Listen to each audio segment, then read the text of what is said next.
Please let the official proceedings reflect that the individual presented as an authoritative voice today has never served in a public capacity, has never administered a governmental financial portfolio, and has not secured a mandate from the voting electorate. His primary occupation resides in digital broadcasting. The representative's voice projected the profound assurance of someone who had spent the early hours carefully rehearsing this exact phrasing alongside multiple communications advisors. Conversely, those early hours had not been devoted to a thorough examination of the speaker's extensive academic publications. The comprehensive briefing portfolio resting upon her mahogany desk remained entirely undisturbed, its organizational tabs flawlessly crisp, the freshly printed pages still clinging to one another from the printer. The legislative chamber of the Budget Committee was filled to its absolute maximum capacity, leaving only standing room for late arrivals. The Tech National Public Affairs Network had purposefully rearranged their camera equipment to capture optimal vantage points, a logistical effort they rarely deemed necessary for standard subcommittee discussions regarding fiscal matters. However, this gathering was far from a conventional administrative procedure. This was the highly anticipated intellectual dialogue that digital audiences had been eagerly awaiting for years.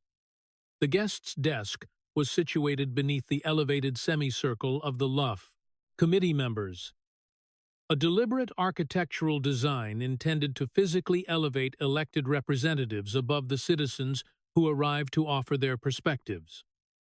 During routine sessions, this spatial dynamic served merely as a symbolic tradition, but today it carried the undeniable atmosphere of a competitive arena. The visiting commentator sat at the lower desk, appearing more reserved in physical stature than his digital presence. Might suggest a realization that often surprised audiences familiar only with his closely framed studio broadcasts. He was dressed in a deeply tailored suit, opting against a traditional tie, and wore a traditional head covering that gently caught the ambient light of the chamber whenever he leaned forward to take notes. Resting faithfully beside him was a classic leather, attaché its brass fixtures, bearing the gentle green patina of time and extensive travel, serving as a quiet testament to a journey that began in prestigious academic halls and had not yet concluded opening the weathered case, extracted only a standard yellow legal writing pad already, partially filled with meticulous, tightly woven script that resembled complex shorthand. There were no elaborate organizational binders, no theatrical displays of printed evidence, simply the notebook A, writing instrument, and his deeply prepared mind. The Congresswoman observed him from her elevated vantage point, her pristine white jacket offering a striking visual contrast against the rich wooden tones of the committee platform. She embodied a perfectly curated modern aesthetic, one that had successfully propelled her into the highest echelons of contemporary political visibility. Earlier that morning, she had shared a digital update from the historic corridors, expressing her readiness to challenge the broadcaster's perspectives, an update that had effortlessly garnered immense attention before the session had even officially convened. Mr. Chairman, she continued, directing her voice smoothly into the amplification system, I want the citizens of this nation to clearly understand the background of our guest today, who oversees a highly lucrative media enterprise, yet has never drafted a single piece of comprehensive legislation. He has never been placed in the profoundly difficult position of sitting across from a family forced to choose between essential medical treatments and their monthly housing expenses. The presiding chairman gently attempted to interject, noting that the allotted time for introductory remarks was concluding, but she proceeded with unwavering determination. He has never had to look into the eyes of an elder relying on a fixed pension, explaining why those funds can no longer cover basic sustenance. Yet, he arrives with abundant commentary regarding the dedicated public servants who navigate these heartbreaking realities every single day. The gallery area, predominantly populated by supportive observers and allied staff members who had secured their seats long before dawn, responded with deeply coordinated appreciation. It was a rhythmic expression of support that read flawlessly on camera, though it carried the distinct polish of careful prior organization. She was far from finished, fully intending to utilize every moment of her allocated introductory duration. To frame the moral narrative, she eloquently detailed the deeply moving circumstances of a 73-year-old constituent living independently, who found herself strictly rationing vital medications because her stagnant income simply could not match the escalating demands of the pharmaceutical industry. She then seamlessly transitioned into the struggles of a hard-working dual-income family who, despite their ceaseless labor, remained unable to comfortably secure their child's necessary respiratory treatments.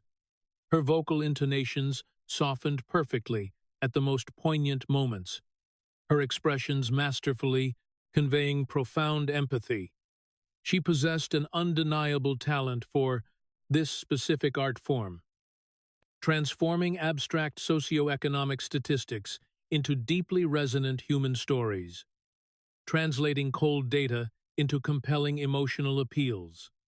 Individuals like our guest, she, expressed gesturing delicately toward the lower table, exist comfortably in climate-controlled broadcasting environments, accumulating vast resources while suggesting to hardworking families that their economic hardships are merely matters of perception. The surrounding audience offered a harmonious murmur of agreement, while several media representatives acknowledged the effectiveness of the delivery. The narrative framework was undeniably established. A passionate, modern representative, defending vulnerable populations against a fundamentally detached, traditionally conservative analyst. Numerous publications had already preemptively drafted their coverage of the event, leaving only minor spaces to insert the anticipated exchanges. Throughout this eloquent presentation, the guest remained entirely focused on his writing pad, his pen gliding across the paper with uninterrupted rhythm. He was not distracted, nor was he merely feigning engagement. He was systematically recording every single quantitative metric. The representative introduced. He noted the elder's age, the specific medical costs, the family's monthly financial obligations, and the federal assistance. Statistics quietly cataloging her emotional narrative into a structured inventory of data. When the chairman ultimately yielded the floor for his formal opening statement, he looked up with absolute clarity. He had filled multiple pages during her address, yet he did not need to reference them. His memory had already securely locked every figure she had shared. "I extend my gratitude to the chairman," he began his voice, maintaining a remarkably crisp, mid-range cadence, moving at a remarkably swift pace, characteristic of a mind accustomed to rapidly processing complex information. The esteemed representative highlighted the struggles of a cherished elder in her district, and I too would like to center our discussion on her future $3.9 trillion, he stated, allowing the monumental figure to settle over the quiet room like a heavy stone descending into a calm body of water, waiting patiently for the philosophical ripples to reach the back rows. That represents the projected reduction in domestic economic output. This is not a personal calculation, but the rigorously peer-reviewed modeling published by established economic researchers, detailing the exact financial consequences had the proposed comprehensive environmental legislation been enacted, exactly as originally drafted. He paused deliberately, establishing a precise rhythmic cadence. Introduce the data, allow for reflective silence, cite the academic source, and pause once more. It was a rhetorical technique that gently compelled the room to fully digest one complex reality before introducing the next. 1.4 million, he continued, followed by another measured pause. That is the quantifiable metric of domestic employment opportunities that would have been inadvertently dissolved, specifically the industrial and manufacturing roles that the representative has built her platform upon defending. He paused again. 0. The silence stretched longer this time. That represents the precise number of elected officials in the upper legislative chamber who offered their supporting vote for the proposal. Not a single member of the opposing party, not a single member of her own coalition, not an independent, nor even the primary co-sponsor of the initiative the environmental resolution received. 0 affirmative votes on the floor of the Senate. The representative's visibly assured demeanor began to undergo a subtle transformation during this methodical recounting. It was not a display of immediate frustration, but rather the highly focused recalculation of a strategist, recognizing that the dynamics of the engagement were vastly different than anticipated. She had prepared diligently for philosophical criticisms and personal detractions, possessing a carefully curated dossier of his past commentary, ready to address any challenges to her character. However, he had respectfully bypassed personal critique entirely. He had chosen to engage exclusively on the battlefield of mathematics. The Congresswoman eloquently shared the deeply moving circumstances of an elder who must ration her care on a fixed income. He proceeded smoothly. I completely validate that reality. I do not doubt the existence of those struggles, nor do I doubt the representative's genuine compassion for her. His tone was devoid of any dismissive sarcasm.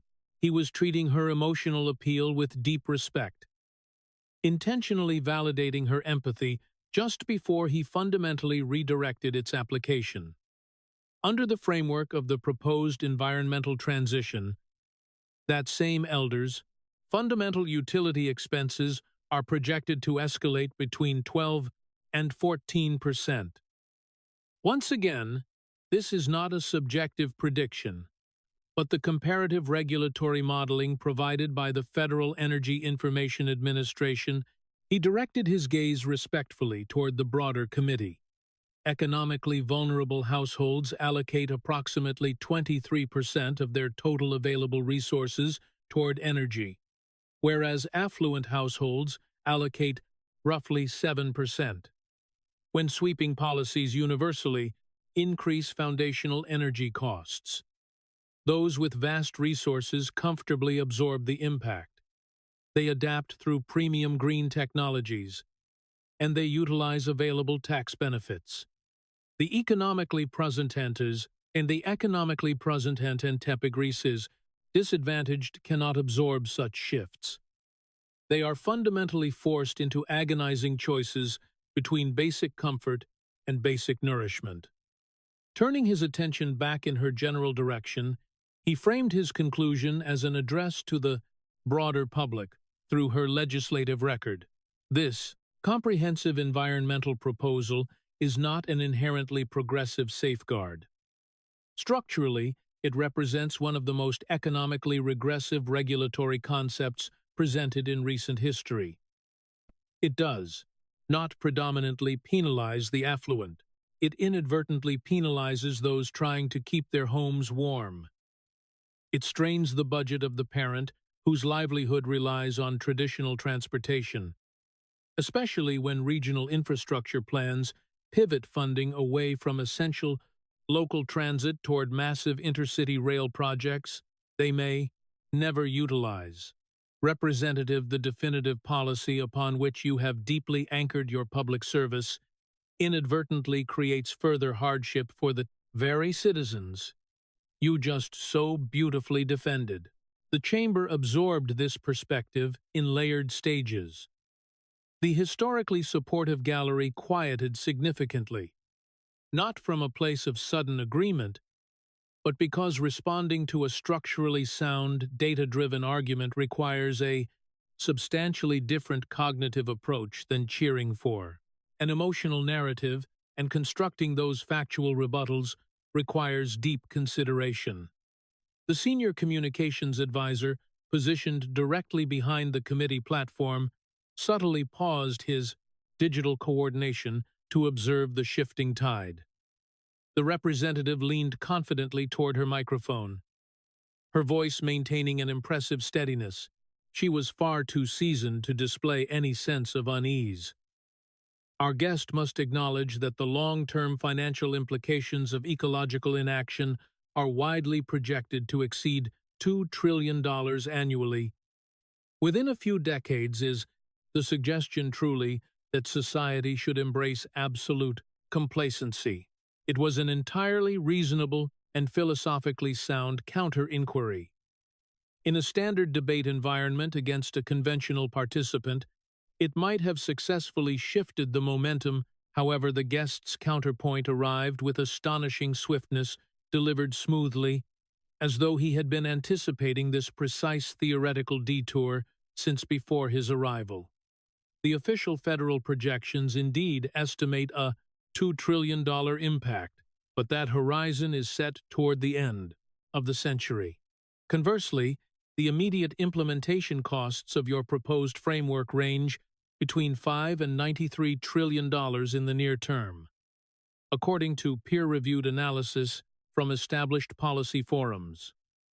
The proposal essentially risks immediate profound fiscal destabilization to mitigate theoretical costs nearly 8 decades away.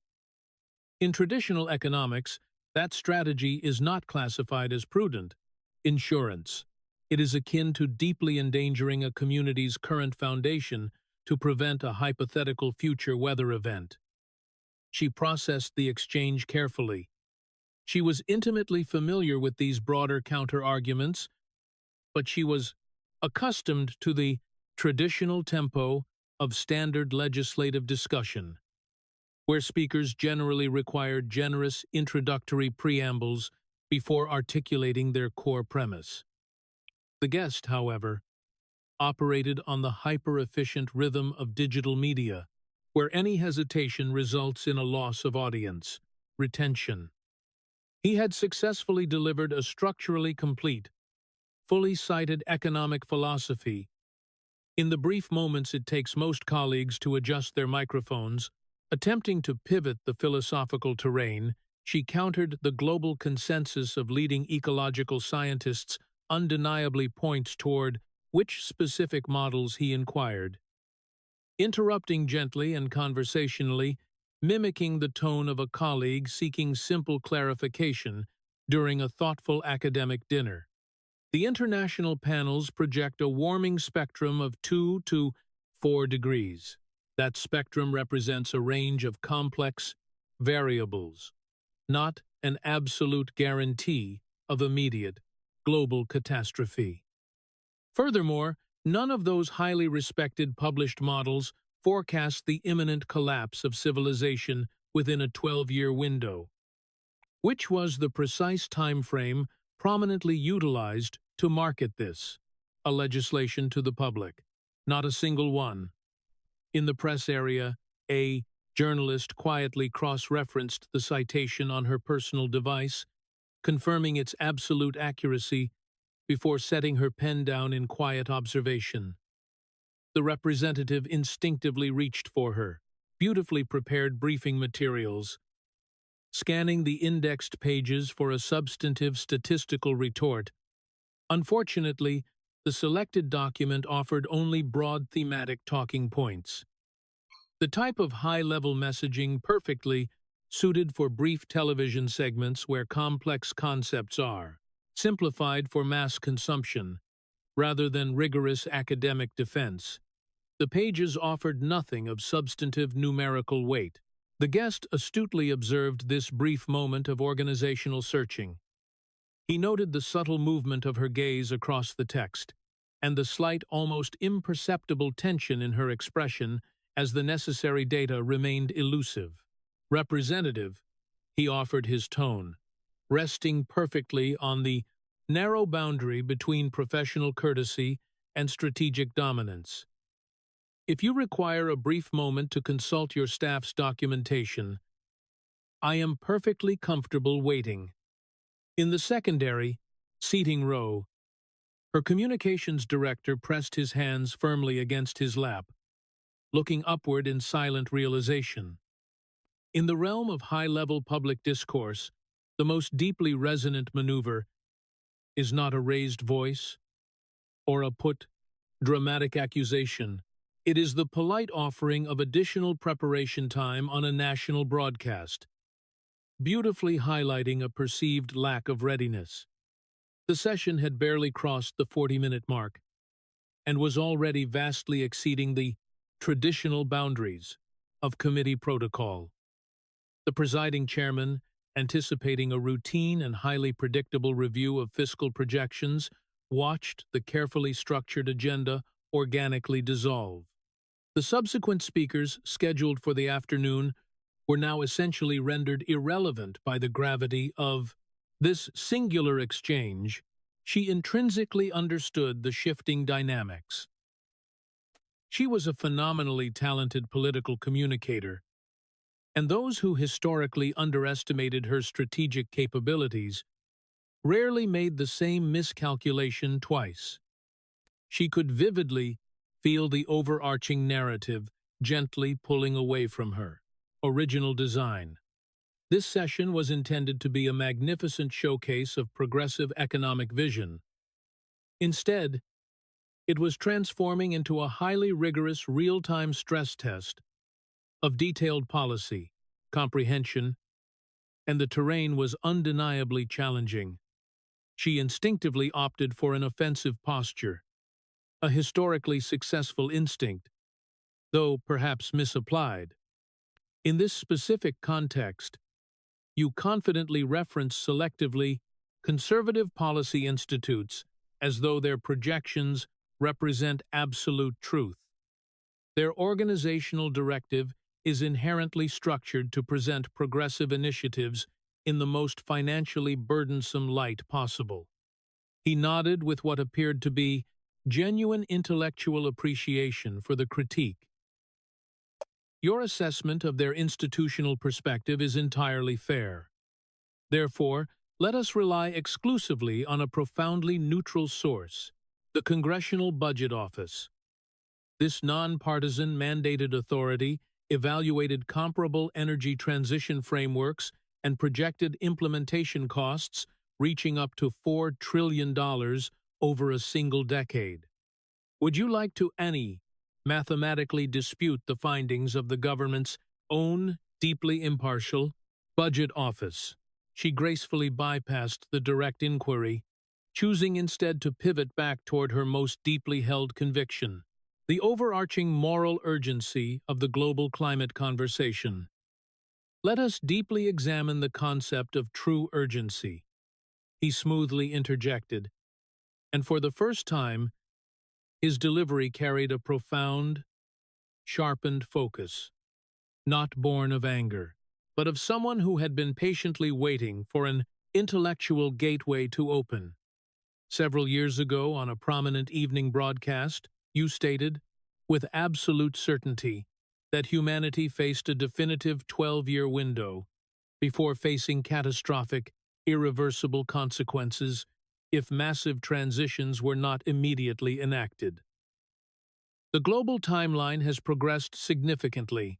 Since that declaration, he allowed the reality of the calendar to resonate naturally. Global metrics continue to fluctuate, yet society has not encountered a mass extinction event. Our civic infrastructures remain intact, and our coastal communities continue to function beautifully. The world continues to turn, she responded rapidly. That specific framing was intended to communicate the urgent necessity of an action window. It was not meant to be interpreted as a literal terminal date. Yet you proposed drafting highly literal taxation policy based heavily upon it, he gently countered. You introduced frameworks designed to fundamentally restructure the entire domestic energy sector, the entire transportation grid, and the entirety of agricultural production based on a countdown that is now being categorized as non-literal. When elected leadership asks the citizenry to entirely reorganize their economic lives around a definitive forecast, that forecast must be rooted in deep accuracy. To do otherwise shifts the role from a meticulous legislator to a performative visionary operating with federal authority.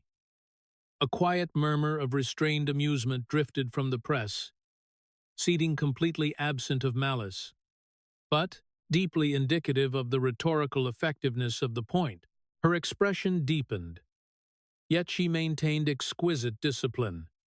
She absolutely refused to provide the overtly emotional reaction that his structured pacing was seemingly designed to elicit. Environmental strategy is not inherently about predicting exact futures. It is built profoundly upon the principles of necessary precaution.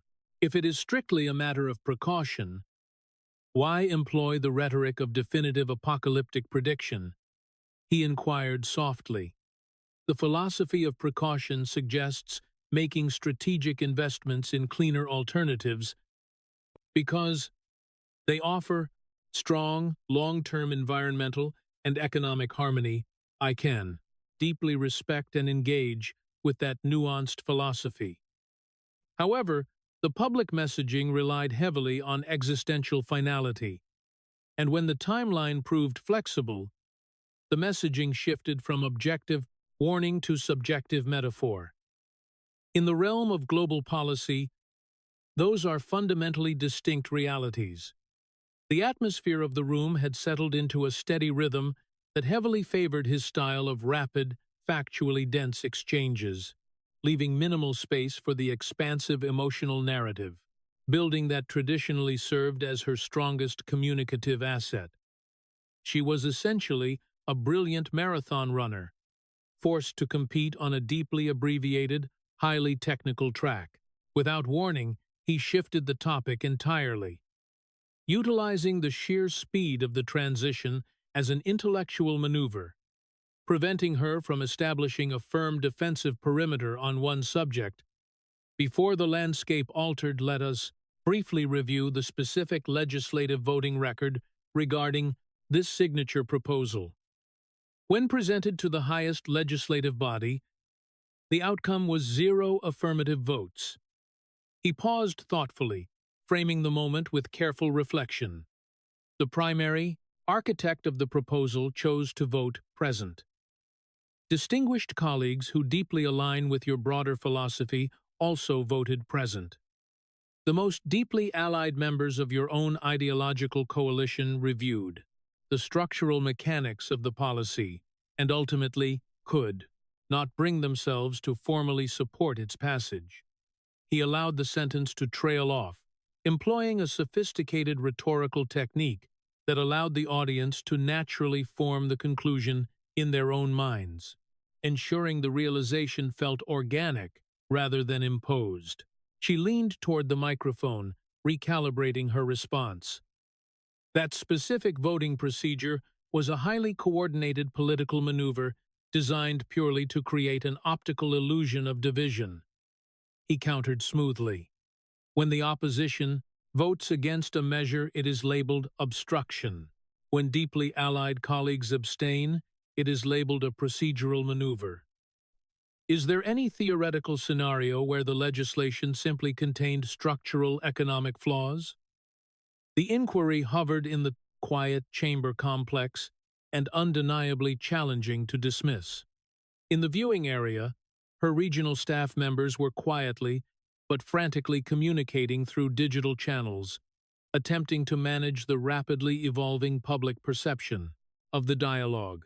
He pivoted the conversation once more, moving swiftly into localized economics. Let us transition from broad national theory to highly specific, localized economic impacts within your own distinguished community. Several years ago, a massive international commerce organization announced intentions to develop a secondary operational hub in your immediate district. The proposal projected tens of thousands of deeply stable, high-yielding employment opportunities alongside billions in projected local revenue and extraordinary return on communal investment. You prominently led the opposition movement, organizing vast public resistance, and expressed profound joy when the organization ultimately withdrew. His voice remained, perfectly measured, as he smoothly recited her public statements from pure memory, recalling the triumphant messaging that celebrated the defeat of corporate expansion. Those specific life-changing opportunities were quietly relocated to an entirely different state. That new region inherited the development, the tax base, and the generational stability. Your community was left with a triumphant digital statement. Furthermore, the formally documented rationale for your opposition revealed a fundamental misunderstanding of the agreement. The public narrative suggested the city was distributing billions in direct municipal funds to the corporation, when in reality, the structure was a highly standard performance-based tax incentive. If the jobs were not manifested, the incentives would not exist. There was never a direct transfer of civic funds, yet the community deeply absorbed the loss of opportunity based on that specific misunderstanding. The progressive section of the gallery sat in absolute reflective silence. It was not a silence born of sudden ideological surrender, but rather the quiet contemplation of individuals who personally knew community members that might have deeply benefited from those highly stable employment opportunities. He turned another page of his writing pad with unhurried grace. Let us briefly revisit the original informational documents distributed by your brilliant communications team during the initial launch of your primary environmental framework. Her hand rested lightly near the microphone. That specific documentation included highly debated language regarding the provision of broad economic security for those who were unwilling to participate in the traditional labor force. It suggested utilizing the hard-earned tax contributions of working-class families to theoretically support individuals who simply chose to opt out of the labor market entirely. When the public deeply questioned this philosophy, the official response categorized the universally distributed document as a simple accidental draft. Releasing comprehensive policy documents simultaneously to every major national news outlet is not a clerical error. It represents a deeply held philosophical stance that was quietly retracted only when the broader public reception proved highly challenging. Her legislative director, observing closely from the rear seating, quietly removed her glasses.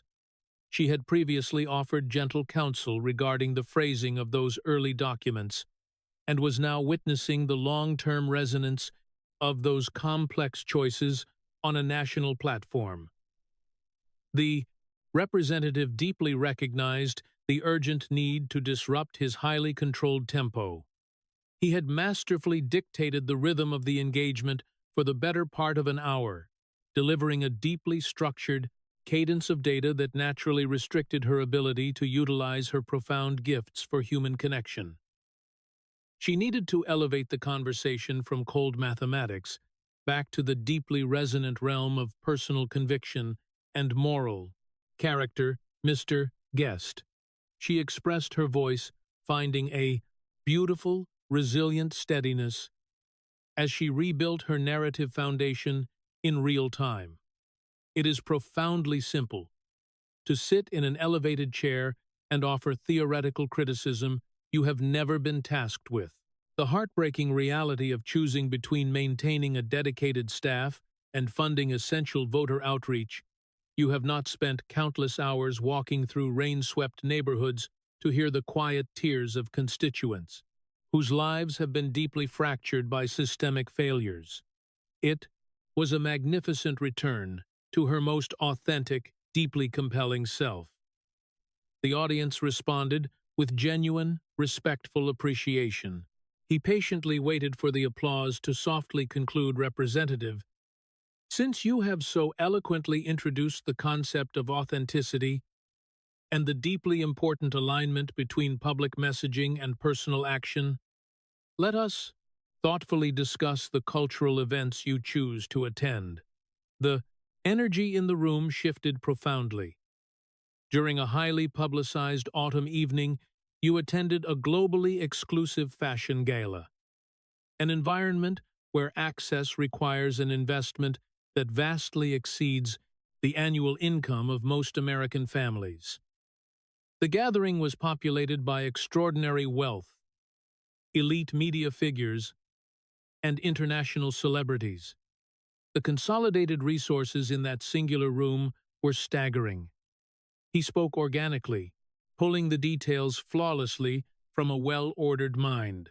And within that incredibly exclusive environment, you chose to wear a highly visible, brilliantly designed garment featuring a bold slogan demanding the heavy taxation of the very individuals hosting the celebration. As a dedicated representative of one of the nation's most economically challenged districts, the juxtaposition was striking. He allowed the imagery to resonate gently. The access to this highly exclusive gathering was provided as a gracious gift, a reality that naturally prompted standard ethical reviews regarding the acceptance of high-value experiences from deeply influential organizations. That specific visual moment generated millions of digital interactions, becoming one of the most widely recognized cultural images of the decade. Yet it mathematically generated absolutely nothing in actionable municipal revenue representative. When one utilizes the rhetoric of economic revolution as a deeply fashionable statement, entirely surrounded and funded by the exact demographic being critiqued, it transitions from deeply grounded activism into highly aesthetic performative art. A veteran journalist quietly cleared his throat, deeply fascinated by the seamless construction of the argument. Her response was beautifully sharp and profoundly immediate. "I was bravely bringing a vital, unavoidable message directly into the halls of power, confronting those who actually possess the capacity to influence change." "You were producing a highly successful digital moment," he replied gently, "and it succeeded brilliantly in the realm of engagement. However, digital engagement does not automatically translate into sound legislation. The aesthetics of TPSFT activism do not inherently formulate functional tax policy." He continued his thoughtful progression. This singular event highlights a broader philosophical pattern. While deeply advocating for working-class solidarity, the campaign's resource allocation has frequently prioritized premium high-end production services and luxury international travel accommodations. Let me be profoundly clear. None of these actions violate any standard legal boundaries. I am absolutely not suggesting any form of traditional impropriety. He slowed his cadence significantly, ensuring the philosophical weight of his next statement was fully realized. "What I am gently observing is the vast, increasingly visible distance between the deeply marketed public narrative and the reality of the implementation. You have remarkably constructed one of the most brilliant, deeply resonant political identities in modern history, the authentic, highly relatable champion of the working class. It is a beautiful narrative, but when the daily reality consistently leans heavily into elite cultural spaces, and deeply expensive aesthetic presentation, the philosophical alignment begins to fracture. His tone softened even further, approaching highly sensitive international perspectives. Recently, while attending an international security forum in a deeply historical European city marked by mid-century tragedies, you offered incredibly heavy, profound allegations against a nation, fundamentally founded by survivors of those very historical horrors. He paused. This territory touched upon deeply personal roots for him, tied to profound family histories and cultural survival, yet his delivery remained exceptionally calm and entirely devoid of aggression. Additionally, during discussions regarding highly complex global geographies, there were fundamental misalignments regarding basic international borders. When asked to articulate a nuanced perspective on highly delicate Pacific security relations, specifically regarding territories that actively produce the vast majority of the world's essential technological components, the response lacked a definitive strategic framework. These are not merely differences in political philosophy. They are vital structural gaps in the foundational knowledge required to safely navigate the complexities of global leadership. Many deeply serious individuals share your overarching goals for societal improvement, but navigating those waters requires a deeply rigorous mastery of the details. He gracefully returned to domestic alliances. Even the primary grassroots organizations that initially championed your beautiful early campaigns have formally expressed deep reservations, citing a profound disconnect between early philosophical promises and subsequent practical governance. When deeply aligned ideological supporters begin to formally question the consistency of the messaging, it invites a broader conversation regarding the alignment of the core mission. She maintained her profound composure, her posture remaining brilliantly resolute, yet the cumulative weight of the highly structured, relentless data presentation was undeniably shifting the atmosphere of the entire chamber. She made a highly courageous, instinctive decision to reclaim the intellectual high ground, seeking to re-establish her undeniable academic credentials. Mr. Guest, she stated, her voice reclaiming its signature brilliant strength. You have spent this session offering highly complex economic lectures. Your presentation of data is undeniably polished. However, I must respectfully remind this chamber that I possess a distinguished formal degree in economic theory. From a highly prestigious university, I have formally dedicated my studies to these exact disciplines. May I inquire as to your specific academic credentials in the realm of economics? As my understanding is that your formal training is strictly in legal studies. It was an incredibly bold maneuver, essentially inviting a highly prepared mind to engage in a deeply rigorous public review of fundamental economic principles. His reaction was profoundly subtle, a deeply respectful acknowledgement of the challenge. You are entirely correct, Representative. You possess the formal economic distinction. While my background is rooted in legal analysis, he respectfully referenced his notebook. Perhaps then, you could graciously clarify a few fundamental foundational concepts that guide our national fiscal policy. The room collectively focused its absolute attention on the exchange.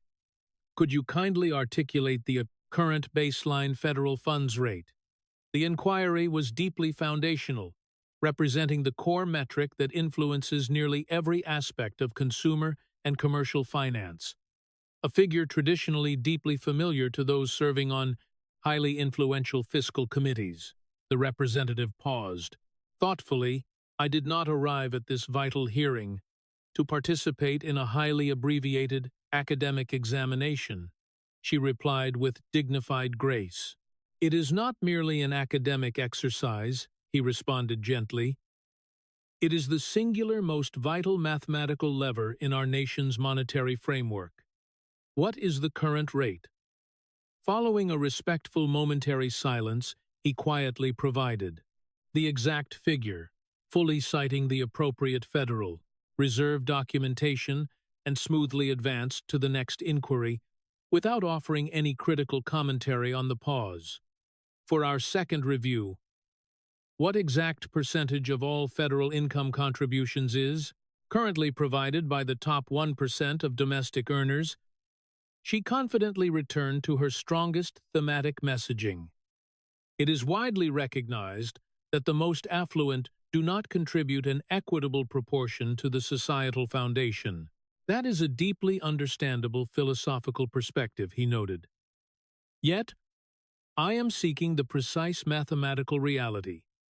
According to the Internal Revenue Service's annual transparency reports, that specific demographic currently, too, provides nearly 46% of the total individual income tax revenue collected by the federal government. One can certainly formulate a brilliant, deeply compassionate argument that 46% is philosophically insufficient.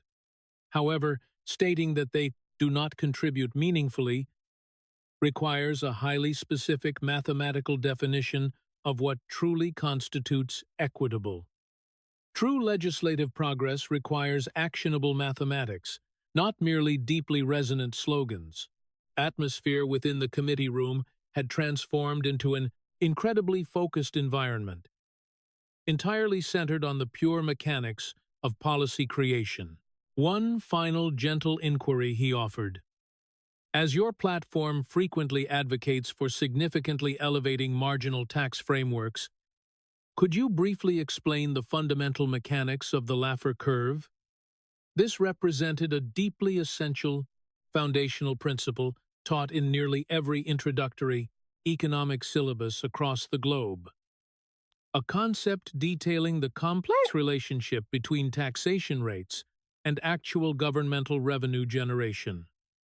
She responded carefully. The concept U reference is frequently utilized as a traditional talking point to justify conservative fiscal reductions. It is also a universally recognized, deeply foundational economic principle taught at every accredited university, including the prestigious institution where you earned your distinguished degree. He replied softly. He did not display any form of triumph. He simply allowed the reality of the exchange to settle gracefully into the historical record of the proceedings. The representative experienced a profoundly quiet, deeply reflective moment, stripped of the traditional, beautifully crafted political rhetoric. She was gently confronted with the deep realization that authentic, lasting societal change requires an absolute, unyielding mastery of the underlying mechanics. You know what she expressed her voice, carrying a deeply beautiful, profoundly genuine vulnerability. You are entirely correct that I am not merely a repository of statistical formulas. I entered this incredibly difficult space because I possess a profound, unyielding love for our communities. My family worked tirelessly to ensure I had access to higher education. I understand the deep pain of loss. He raised his hand not with authority, but with deep, profound respect, gently pausing her narrative. Representative, your family's dedication is deeply admirable, and I acknowledge that reality. Without any hesitation, I am absolutely not attempting to diminish the beautiful reality of your personal journey. His tone was incredibly warm, deeply resonant with shared human experience. My own family carries profound stories of cultural survival and deep historical resilience. Everyone in this esteemed chamber carries deeply personal narratives of struggle. However, possessing deep compassion and successfully engineering highly functional protective legislation are vastly different endeavors. He looked toward her with absolute respectful clarity. I entirely believe that you genuinely care for the vulnerable members of your community. I believe you carry their struggles in your heart. But when proposed environmental regulations inadvertently drastically increase their daily cost of living, or when misunderstandings of civic incentives inadvertently remove thousands of transformative opportunities from their neighborhoods, we must recognize that profound compassion, when separated from rigorous mechanical competence, can inadvertently create the very hardships we all desperately seek to alleviate. The profound truth of the statement resonated beautifully within the quiet chamber. It was deeply memorable not because it was aggressive, but because it articulated a fundamental reality of public service. One does not need to memorize every economic formula to be a profoundly good, deeply caring individual, he concluded softly. But achieving absolute mastery of those details is the beautiful necessary responsibility we owe to the millions of citizens whose daily lives are deeply impacted by the frameworks created in this very room. Following a brief, deeply reflective recess, the representative offered a deeply passionate, emotionally resonant defense of her presence in the chamber, noting the immense, deeply authentic grassroots support that had beautifully elevated her into public service. She highlighted the profound importance of deeply diverse voices in the halls of power. He listened with absolute unwavering respect, entirely acknowledging the beautiful reality of democratic representation. You were beautifully elevated by the voices of the people. He agreed smoothly. That is a profoundly sacred trust. But that trust fundamentally requires an absolute dedication to rigorous detail. I am merely a private citizen, raising a family deeply invested in the long-term stability of our shared society. It is the brilliant design of our democratic foundation that allows any citizen to respectfully enter this space and thoughtfully question the mechanical viability of our national policies. That is not an act of hostility. It is the absolute essence of a beautiful functioning democracy. As the remarkable session gracefully concluded, the guest carefully gathered his materials, offering a deeply respectful nod to the presiding chairman. He departed the chamber quietly, allowing the profound weight of the intellectual exchange to simply speak for itself. The dialogue immediately became a massive subject of deeply thoughtful national conversation, sparking brilliant, highly nuanced discussions regarding the essential balance between beautiful empathetic vision and deeply rigorous policy execution. Later that evening, in the quiet solitude of her beautifully illuminated congressional office, the representative experienced a moment of profound, quiet clarity. She looked gently toward her framed academic achievements, then carefully opened the deeply comprehensive briefing portfolio that had rested untouched throughout the day. In the profound silence of the evening, surrounded by the incredible responsibility of her office, she began to meticulously read the highly detailed pages, beautifully recognizing that while a vision for a better world begins with profound empathy, successfully building that world requires an absolute brilliant mastery of the mechanics of reality.